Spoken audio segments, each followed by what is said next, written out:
Hello मीरे, एकदम कामात आज. हॅलो चित्रे. अगं आज म्हणजे खूपच गडबडीत आहे मी. कारण मागच्या सॉकर मॉमच्या एपिसोड मध्ये मी सांगितल्याप्रमाणे मला सगळं हे डिशवॉशर आवरून नंतर कुठेतरी पिकअपला ड्रॉप ऑफ असं खूप आहे. त्यामुळे तुला आज मला असंच सहन करावं लागणार आहे. I am very sorry. No problem. तू काहीही कर, हे रांदावाडा उष्टीकाडा आवडतं काम काही संपत नसतंय. I tell you. चालू दे. पण ह्याच्यात पण माझं असं नाही. It's a very debated hot debated topic. Dishwasher कसा लावायचा. हा म्हणजे आम्ही जेव्हा डिशवॉशर लावतो तेव्हा मला ते अजिबात मान्य नसतं. आणि असे बरेच लोकांचे बरेच असतील लोक की तो मला असं डिशेस असे व्यवस्थित लागतात. एका माझी जागा आहे डिशवॉशर मध्ये. डिशेस ठेवायची जागा आहे, कप्स ठेवायची जागा आहे, आणि तो असा लोड करतो म्हणजे दडादड दडादड दडादड. आणि मग मला ते खूप असं रिअरेंज करावं लागतं. मोस्ट ऑफ द टाइम मी करते. आय कॅन नॉट असं रिअरेंज परत परत. पण मीरे, मी आता असं शिकलेली आहे की you have to pick your battles. त्यामुळे तुला फ्रॉम द स्क्रॅच सगळी भांडी लावणं हे जमणार आहे का? तुला अमितनी लावलेली भांडी बारकीशी रिअरेंज करून गुड जॉब असं म्हणत पुढे जाता येणार आहे? हे तुला ठरवायचंय. कारण आमच्या घरचा सीन म्हणजे सकाळी पराग खाली आला की तो अनलोड करतो डिशवॉशर. आणि मग तो काही भांडी त्याच्या मनाने कुठेतरी एक जागा ठरवून ठेवतो आणि मग मी ती शोधण्यात माझा थोडा वेळ जातो. किंवा काही अशी ऑर्फनच असतात, म्हणजे त्याला डिसाईडच करता येत नाही की हे खुपसलंही जात नाहीये कुठे, तर मग हे इथेच सोडू आपण असं. पण मी मान्य केलंय ते. Good job, I am very grateful असं म्हणून मी. कारण मला रोज सकाळी उठल्यावर ती भांडी लावणे आणि काढणे अजिबातच आवडतं काम नसल्यामुळे. तर मी खूप प्रयत्न करते असं हम्म. एक्सेप्टन्सचा. पण there are times when I just cannot. हम्म. कारण तो पण असं अमित कुठेही ठेवतो भांडी, मुलं कुठेही ठेवतात भांडी.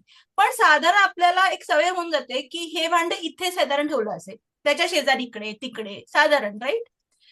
परवा त्याने, हे एवढं मोठं भांड आहे माझं, त्याच्यात मी भात लावते त्यामुळे तो रोज मला ते भांड लागतं.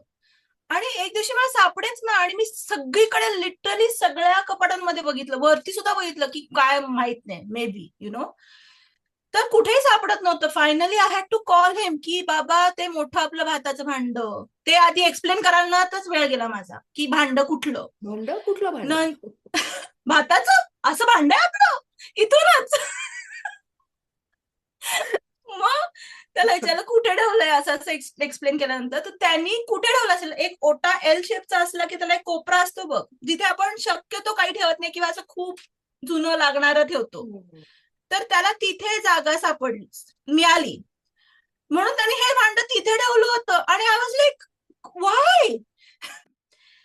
तर अजून एक मुद्दा असा की डिशवॉशर हे खूप हॉट टॉपिक आहे within not just my family पण within the friend circle also. तर आपला जो आउट ऑफ फोकस आहे, तो एकदा डिशवॉशर लावत होता आणि तो म्हणाला की असं विसरून कशाला ठेवते, मी लावणार आहे नंतर. म्हटलं अरे नाही, फक्त असं विसरून ठेवते. तर तो म्हणाला नाही नाही, हे धुणं हे असंच टाकायचं असतं त्याच्यामध्ये, कारण ते धुणं त्याचं काम आहे. इथे वॉटर वेस्टेज करून नुसतं अर्धवट धुवून परत ते धुणार. त्यामुळे मी असंच शक्यतो खरकट टाकते. आणि मी शक्यतो कुठलंही भांड असंच घेतलंय की जे डिशवॉशरला जाऊ शकतं. हो. हाताने धुवायला लागलं नाही पाहिजे. I hear you 100%. सध्या आपल्या जगामध्ये म्हणजे आपल्या शहरामधल्या हा. मधला पण हाच हॉट टॉपिक आहे काइंड ऑफ. हा. आता मुद्दा काय, तर एक व्हॉट्सअप ग्रुप आहे मराठी लोकांचा अटलांटा मधला, राईट. तर त्याच्यावर काहीतरी चर्चा चालली होती की मराठी मंडळाच्या कार्यक्रमांमधले जी काय जेवणावळी होतात, तर त्याची ताटं विसळावी लागतात. वन टाइम प्लास्टिक तर नाही वापरायचं आहे, पण मग कंपोस्टेबल वापरा किंवा वगैरे वगैरे वगैरे असे इतर राईट गोष्टी. Right right. आणि मग दुसरा त्याचं होतं उत्तर असं की आपण व्हॉलंटियर्स पाहिजे आपल्याला, म्हणजे मग आपण भांडी धुऊ ती खरकटी भांडी. हा. तर त्याच्यावर एका, म्हणजे मला तिचं नाव नाही आठवत आहे, तिने असं लिहिलं होतं की आम्ही एवढं नटून थटून यायचं साड्या बिड्या नेसून, आणि मग खरकटी लोकांची भांडी ती पण धुवायची. कारण जेव्हा ही कमेंट आली तेव्हा आय वॉज लाईक हेच येस, मला हेच म्हणायचंय अगदी वगैरे असं. पण काल मी आपली जी इंद्रेचा जो सगळा कझिन स्क्वॉड आहे, त्यातली एक कझिन माझी मैत्रीण आहे राधिका म्हणून. तर ती यावेळेला मंडळामध्ये म्हणजे आहे त्या समितीवर. तर मी असं काल तिचा फोन आला होता तेव्हा काहीतरी आमचं ह्याच्यावर बोलणं चालू झालं आणि मी तिला म्हणलं अगं पण हे पटतं ग मला की एवढं नटून थटून कधी नव्हे ते चार लोक भेटणार कार्यक्रमाला यायचं मग त्याच्यामध्ये व्हॉलंटिअरिंग करून खरकटी भांडी कुठे विसळत बसायचं कारण माझ्या डोळ्यासमोर अशी कल्पना होती आणि लोक खूप विसळत आहे म्हणजे आपल्याकडे सखूबाई इंदुबाई वगैरे मला ज्या आठवत आहेत लहानपणी तर साधारण आपण ट्रान्सफॉर्मेशन होऊन थोडा वेळ तसं व्हायचं आणि मग परत बॅक टू एकदम जरीच्या साड्या. तर तिने ओके. मला असं सांगितलं की ती तशी सिस्टम नाहीये की तुम्ही एवढं नटून थटून या आणि तिथल्या तिथे खरकटी भांडी असं असं नाहीये ते. तर मग हे लोक काय करतात ते असं पहिलं खरकट काढून देतात म्हणजे अगदी बचाक खरकटी भांडी तुम्हाला विसरायला देत नाहीत. पहिली गोष्ट कोण म्हणजे ही भांडी तिथे विसरायचीच नसतात. ते पण लोक काय कोण करतात ते खरकट थोडस काढतं साफ कोण? करतात टिश्यूनी किंवा असं आणि सेमी स्वच्छ भांडी एका बॉक्समध्ये भरून तुम्हाला देतात आणि तुम्हाला काही ती लगेच आजच संध्याकाळी साफ म्हणजे स्वच्छ करायचे धुवायचे आणि उद्या द्यायचे असं काही नसतं. तुम्ही एक आठवडा घेतला तरी चालतं तुम्हाला घरी जाऊन फक्त डिशवॉशरचा लोड लावायचा असतो अगं एक किंवा दोन. मग हम्म. हे मला कळल्यावर माझ्या लक्षात आलं की हे दिस मेक सेन्स.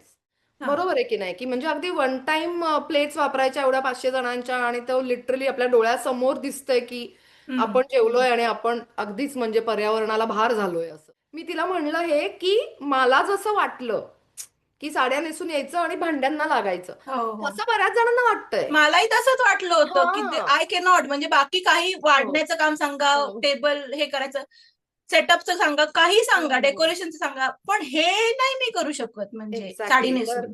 तर मुद्दा तिने हा माझा मला क्लिअर केल्यानंतर मी म्हणलं की हा ह्या मुद्दा एक आहे खरा आपल्याला हम्म. सांगण्यासाठी पण आणि म्हणजे ज्यांना व्हॉलंटिअरिंग खरंच करायचं आहे तर हा this is a really good cause right की तुम्ही 500 जर हम्म. प्लेट्स असतील तर तुम्ही घरी नेऊन त्या धुवायच्या आहेत तुम्ही धुवायच्या नाहीयेत हम्म. तुमच्या डिशवॉशरला त्या धुवायच्या आहेत वगैरे. ऑल्दो हम्म, मी असं म्हणेन त्याच्यावरती, हम्म, आता बरेच वर्ष झाले मी नाही गेले महाराष्ट्र म्हणजे कार्यक्रमाला. So the plate size that I have seen Wien हम्म. आय वॉज देअर, द हे those don't easily go in the dishwasher.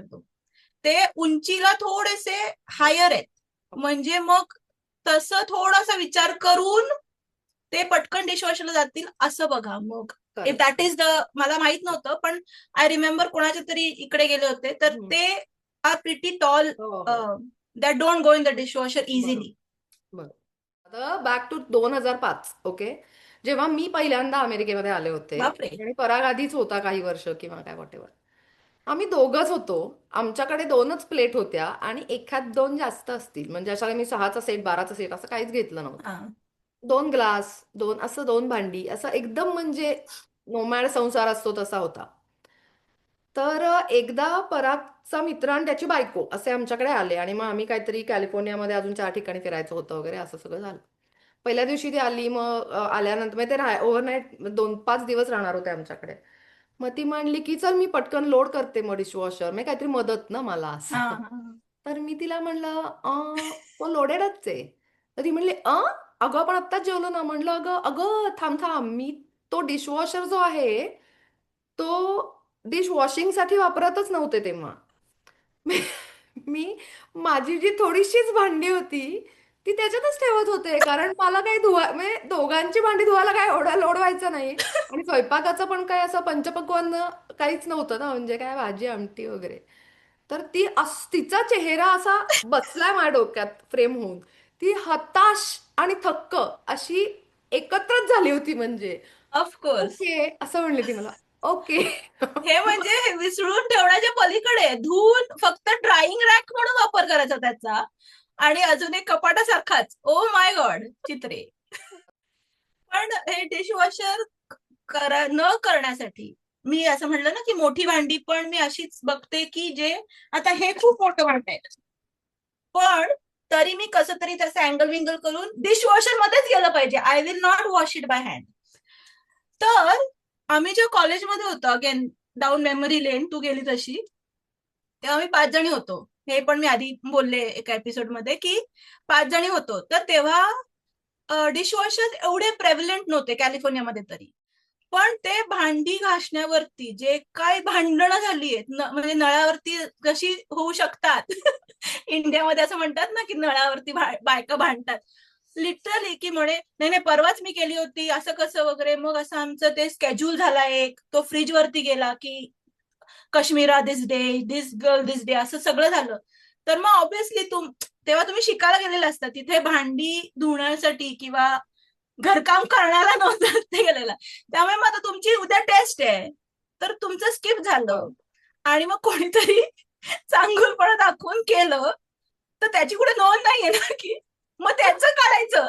परवा तुझी टेस्ट होती तेव्हा मी केलं होतं, आता तू माझं कर. आम्ही कार्डिफला होतो तेव्हा त्या इतकी म्हणजे तुला इमॅजिनच करता येणार नाही एवढी छोटी ते फ्लॅट्स होते आणि एक किचन आणि आम्ही चौघी का पाच जणी असं काहीतरी होतो. तर तू आत गेलीस की उजवीकडे एवढंच तुला बाथ आणि इकडे एवढाच एक बेड आणि तसंच बाहेर पडायचं आत जाऊ तसंच म्हणजे वळता पण येणार नाही तुला असं. आणि किचन पण असं असंच होतं अगदी सगळं आटोपशीर. मुन्नाबाई सारखं शुरू हा. होते ही खतम हो गया. तेव्हा पण असंच व्हायचं. त्यात चाचा आमची एक मैत्रीण होती. तर पहिल्याच दिवशी तिने she impressed me to another level. म्हणजे तिने सांगितलं आमचं असं चालली होती ना चर्चा की आपण कामं वाटून घेऊयात आणि मग ग्रोसरी पण कॉमन करूयात म्हणजे पैसे वाचतील वगैरे वगैरे वगैरे. तर ती पहिल्यांदाच म्हणली अगं की मी भांडी घासीन. म्हणलं who are you please you are my best friend. असं झालं म्हणजे कारण मला बाकी मी रोज स्वयंपाक करायला तयार आहे सकाळ दुपार संध्याकाळ भांडी घासायला सांगू नका फक्त. त्यामुळे ते आमचं एकदम परफेक्ट जमलं होतं. ती एक बेस्ट मिळाली होती. पण काय तिचं असं म्हणजे तिला आवडायचं का लोकांचं तिचं धुणं, म्हणजे आय मेडिटेशन डोंट होतं अंडरस्टँड. असं तिने मला सांगितलं नंतर की ते स्वयंपाक काय? करत बसायचं आणि मग ते काहीतरी हे कापा ते चिरा ते असं करण्याऐवजी तुम्ही खा तिथे टाका मी गाणी लावते आणि मी भांडी विसळते आणि अच्छा असं करते तुम्हाला. केवढं आयुष्य बदललंय भयंकर. लहान असताना मी एकदम पेठेतली पुण्यातली वगैरे तुला मागच्याला म्हणलंच मी. तर मला आठवतात ग त्या सगळ्या आमच्या भांडीवाल्या आणि धुणंवाल्या बायका. तेव्हा आणि अशी ती वाडा सिस्टीम असायची मग खाली एक मोठी मोरी असायची अशी मोठी एकदम की जिथे सगळ्यांची भांडी आणि धुणं असे ओळीने ते डब्बे ठेवलेले असायचे मोठे. आणि मग त्या बायका सगळ्या आणि त्या फार गोड म्हणजे त्या सगळ्या मावशा असायच्या किंवा जवळजवळ सगळ्या नवऱ्याचा मार खाऊन आलेल्या असायच्या. सकाळी खाल्लेलं नसायचं. मग आमच्यापैकी कोणतरी त्यांना म्हणजे कळलं ना सकाळी पोळी करत असू तर मग म्हणजे ते असं काहीतरी वेगळंच जग होतं ग.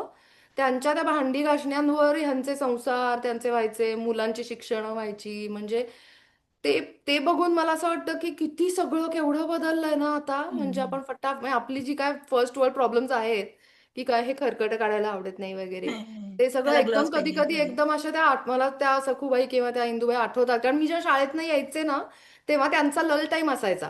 म्हणजे पहिला सगळा भार झालेला असायचा भांडी घासण्याचा. मग मध्ये त्या कुठेतरी चहासाठी असं त्या जमलेल्या असायच्या मग पुढची त्यांना भांडी घासायची आणि मग घरी जायचं असं त्यांचं मार खायला. असं सगळं त्यांचं एक असायचं बहुतेक पण मी ते हे आठवतं. नाही बघितलंय लहानपणी, कारण आमच्याकडे नव्हत्या धुणी भांड करायला बायका, आई करायची. तर आता मला वाईट वाटतं कारण ती सगळं म्हणजे आम्ही जेवायचो आणि प्लेट उचलून आम्ही सिंक मध्ये ठेवायचो आणि मग मस्तपैकी काहीतरी चित्रहार लागलेला असायचा टीव्ही वरती, मस्तपैकी काउच वरती पाय ताणून टीव्ही बघायचो. किंवा इकडे इव्हन युएस ला आल्यानंतर पण मी असं करायचे. आणि ती विचारी झाल्यावरती सगळं ते भांडी तिचं ते एप्रन घालणार, मग भांडी धुवून काढणार.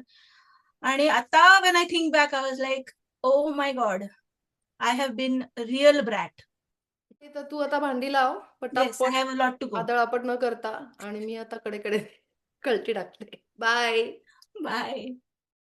आजचा आमचा एपिसोड कसा वाटला ते नक्की सांगा. तुमच्याकडे पण खूप असतील असे किस्से डिशवॉशरचे. ऍज ऑलवेज आम्हाला कॉमेंट्स मध्ये ऐकायला आवडेल.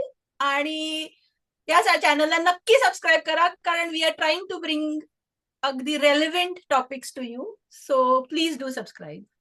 Thank you bye Chirimiri. बाय चिरीमिरी.